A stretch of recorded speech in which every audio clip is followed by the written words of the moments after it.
Impaired Observations by Richard Jonathan O. Taduran, Ph.D. A blood alcohol test can look objective. It produces a number precise enough to enter a police file or court record. In forensic toxicology, a blood alcohol concentration can seem especially persuasive because alcohol can be measured, quantified, and compared with legal thresholds. But a recent study in the International Journal of Legal Medicine reminds us that forensic evidence does not begin in the laboratory. It begins earlier, in the human act of observing, recording, and interpreting signs of impairment. The study examined medical evaluations conducted during forensic blood sampling in alcohol-related cases in Germany. The authors reviewed 1,458 medical examinations performed by 14 experienced contract physicians and compared their clinical assessments with actual blood alcohol concentration results. The question was simple but important. Were physicians evaluating impairment consistently? The answer should concern anyone who cares about forensic science.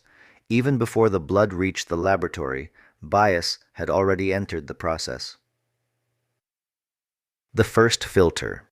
The study found that 9 of the 14 physicians showed signs of systematic bias. Some tended to overreport signs of impairment, while others tended to underreport them. In 6 practitioners, the relationship between clinical assessment and blood alcohol concentration was either absent or highly restricted. Several physicians failed to consistently perform or document standard motor tests, the very tools designed to catch visible coordination issues. This matters because alcohol-related impairment should be among the more straightforward areas of forensic toxicology.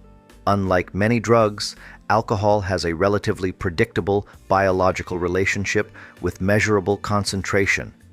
If clinical observations are already inconsistent in straightforward alcohol cases, the problem is likely worse when drugs, fatigue, injury, illness, or mental health conditions are also in play. The author's conclusion was striking. Despite modern laboratory analytics, the forensic value of the medical report was significantly compromised or entirely unusable in half of all cases. That does not mean the laboratory result was wrong. It means the forensic integrity of the entire case was weakened by the human procedures that came before the test. If highly trained physicians in a well-resourced system like Germany's can produce this level of inconsistency, the finding exposes a sobering reality for jurisdictions where such pre-analytical checks are even less standardized. This is an important lesson for forensic science in general. Evidence is not made reliable only by machines, reagents, instruments, or software. Reliability also depends on how observations are made, how forms are completed, how omissions are explained, and how professional judgment is controlled. The study is not only about alcohol. It is about a larger forensic problem, the pre-analytical stage. Before evidence is analyzed, it is observed, collected, labeled, described, and interpreted. If those early steps are inconsistent, even excellent laboratory science may enter the justice system carrying hidden weaknesses. Error that repeats. Systematic bias is not an occasional mistake. It is a consistent flaw in design, sampling, measurement, data collection, or interpretation that pushes results in one direction. While a random error happens once and usually cancels out over time, systematic error builds a permanent distortion into the foundation of a case. In science, this happens in subtle but serious ways. A poorly calibrated weighing scale makes every sample appear heavier than it really is. A clinical trial that recruits only young, healthy participants may produce findings that do not hold when applied to older, sicker, or otherwise more vulnerable populations. Forensic science has its own versions of these problems.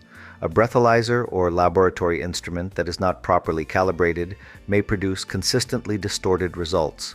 A skeletal method developed from one population may give biased estimates when applied to another. A crime scene team may repeatedly document evidence that supports an expected theory while missing evidence that complicates it. A fingerprint, injury, or impairment assessment may be influenced by prior knowledge of a confession, police narrative, or suspect identity. This is why forensic science cannot rely on expertise alone. It needs calibrated instruments, representative validation studies, standardized forms, clear definitions, blind review when possible, peer review, proficiency testing, and regular checks of examiner performance. Without these safeguards, error does not merely happen, it repeats. Before it goes south. Systematic bias cannot be solved by simply telling experts to be objective. Objectivity has to be built into the procedure. That means clear standards, required documentation, defined categories, mandatory explanations for omitted tests, regular training, proficiency testing, peer review, audit trails, and periodic evaluation of examiner performance. For the Philippines and many countries in the global south, this lesson is urgent. Forensic development is often imagined in terms of better equipment, modern laboratories, and advanced technologies.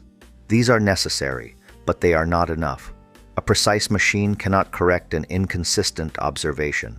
A modern laboratory cannot repair a weak chain of documentation. A scientific result cannot fully protect justice if the procedures around it remain informal, uneven, or unstandardized. The real task is not merely to produce evidence, it is to produce evidence the justice system can trust.